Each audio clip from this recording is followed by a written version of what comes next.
Welcome to the Suspense Squad, where authors interview authors. Tonight, we are happy to interview a new debut love-inspired suspense author, Kerry Johnson. Hello. Congratulations on your new LIS novel. Thank you. Snowstorm Sabotage, if I can say that. Yes. Show us your book and read us the back cover. Okay.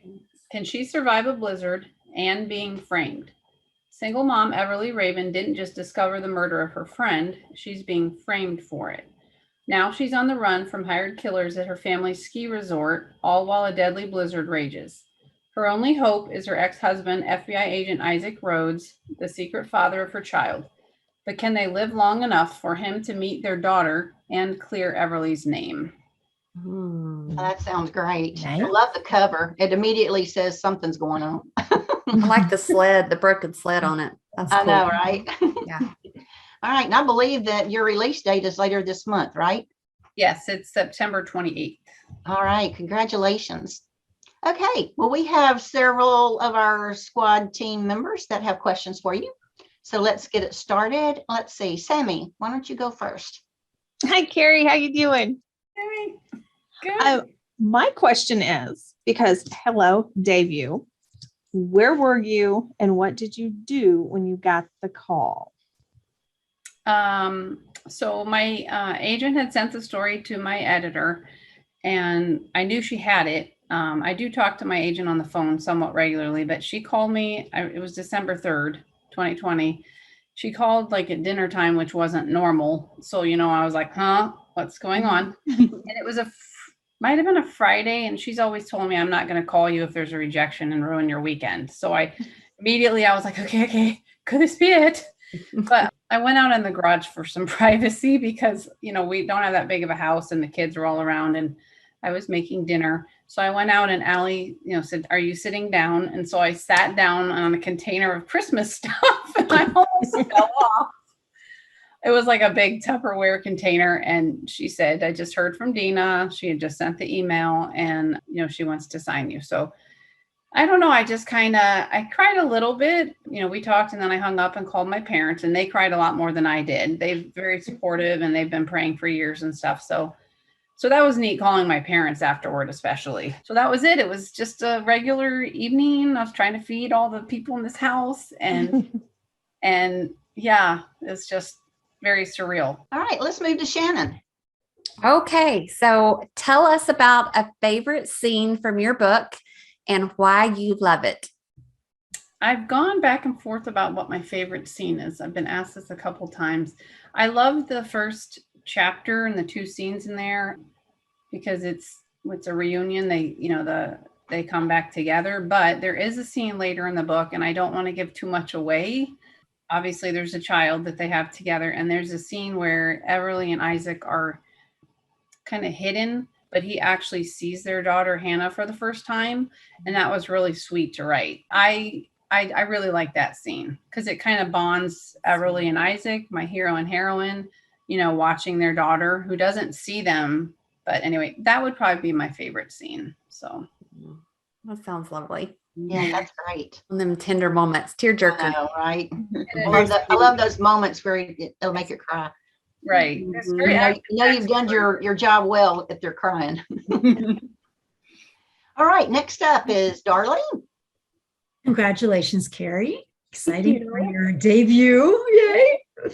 Okay, so as an author, I have a question for you. What writing books or other resources do you find most helpful? I try to read one or two, writing books a year.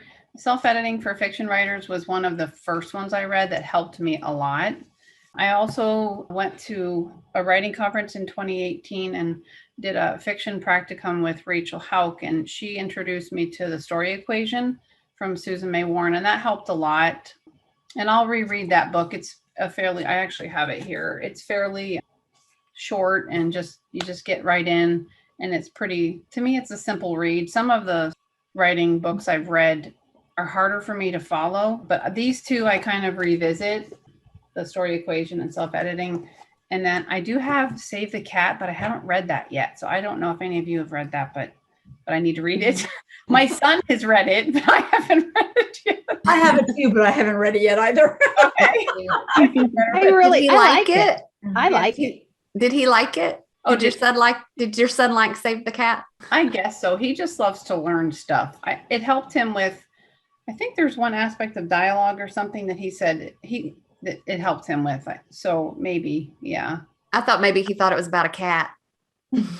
No, I mean, he knew it was a writing book, but that's he? what's sad is I get these craft books and then, you have other stuff to do. You have to actually write and do other stuff. And then all of a sudden he's reading through them all. And I'm like, wait a minute, can you somehow transfer that knowledge to my brain, please? He may be an amazing writer one day. He's written a couple of things that are pretty good. That's awesome. That's great. All right, let's see. Next up, Hope. I believe you have a question. I do. Hey, Kerry, it's so good to see you. And I'm so excited for your book. Can't wait to read it. Thank you. So I'm always curious about how writers approach writing, because everybody has their own unique way of doing it, just as we're all individuals. And you've mentioned some of the craft books. So I'm curious about if you're a plotter or a pantser or somewhere in between. What is your writing process like? I am definitely by nature a pantser. I've tried, and I have some author friends who have tried to shove me into the plotter category, and I'm better at it. Basically, my process is oftentimes I get like the title first and kind of the first scene. With Snowstorm Sabotage, it used to be called Downhill Danger, but with that book, I actually visited a ski resort on a family vacation. And just I had an idea that came up. And then from there I go. I tend to just write the first draft, and I can write a first draft fast, but it's a mess. So, what I'm trying to do more is write like a synopsis first. I don't have to stick to it exactly, but the synopsis kind of guides me with how the story goes, because obviously Love Inspired is pretty particular about, the order of events and where you need to be at this point in the story and such. And then I'm also writing like blurbs about the hero and heroine to get their backstory, which kind of coincides with the story equation, with their dark moment and such. So I do a little bit, but here's my 2 cents on all that. And what I've come to realize is you either do a ton of work on the front end of a story and not as much on the back end, or you just write and you do less work on the front end and so much. Did I say that right? Mhm. Yeah. You did. So I'm just kind of, That's I've exactly right.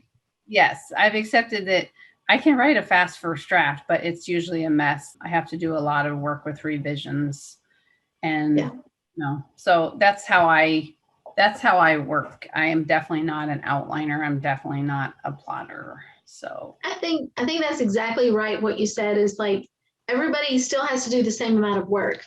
It's just whether you're going to do it on the front end or the back end. And it's whatever works. And like I said, whatever works in your brain, everybody's wired differently, so I just find that fascinating. Yeah. The thought of like outlining and knowing the scenes in each chapter, it makes me like twitch. I love that first draft when you find out what the characters kind of like hijack the story. I love that. That's my favorite part. Yeah, I'm definitely a pantser too. I generally know the first and the end, but that's in between. I have no clue. Yeah. I think there's like 2 plotters in this group. We're surrounded by pantsers everywhere we turn. Go Panthers! They're not going to pull me over to the dark side. They're not. It's okay. There's some good plotters out there too. Yeah, there are. Some great books that were written by plotters. That's right. I know how my brain works, and I literally can't even go to the grocery store unless I have a list. It's like written in the order of the aisles. So I know how I am. So And that's good. Kind of tell us about your writing journey, like what led you to want to write and how long have you been writing and all that kind of stuff. Since I was young, I've always loved to write. In 5th grade, I had a wonderful teacher who encouraged me. And we wrote like stories that year in class, laminated stories, handwritten and all that. And she was so encouraging. And it's always kind of been the only thing I'm, like artsy craftsy I'm good at. So, through college, but I didn't know what kind of degree to get just for English. So I did English education.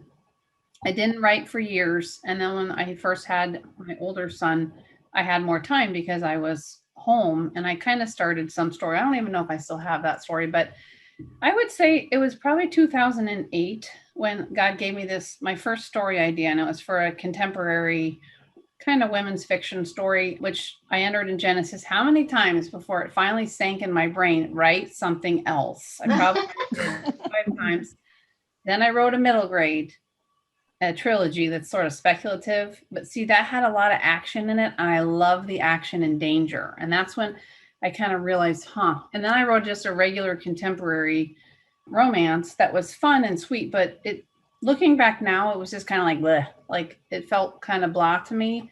And actually that's what we sent to my editor at Love Inspired, and we did an R&R on it, but she ultimately, well, you all know it wasn't hooky enough. You got to have lots of hook. Oops, I don't know if I'm supposed to say that, but You can say that. Yeah. so that was probably a low point in my writing. Trying, once you have the agent, you think, oh, it's going to happen, which is not always the case. Right. But it was 2.5 years after Allie and I started working together. But then anyway, Dina got back and asked Allie what I was working on, and it was this Downhill Danger, and then I sent it into her. But I mean, it was 2008, 2009 when I wrote the first one. So it's been 11 or 12 years. I think I joined ACFW maybe in 2010, maybe 2009. My goodness, it's been a long time. And I think I went to my first conference in 2015. So You just count it from there. Yeah. I've heard that. That's where I counted from. It's the first time I went to my first conference. yes. That's I've when heard it that started, very because that's when you similar. learn how much you really don't know. It's like you go to a conference and you're like, I am not good at this. Exactly. I stood behind people and listened to them talk, because they were talking all this lingo. I had no clue what they were talking about. A Right. proposal. I mean, I didn't know what a proposal was, so I just kind of kept my mouth shut and backed off and listened. Kerry, so Yeah. tell us about this sweet little mango critter you have. Do you want me to go get him? We need to know about Mango. Oh, Aw, he's so sweet. I don't know about sweet. He's actually kind of a stinker.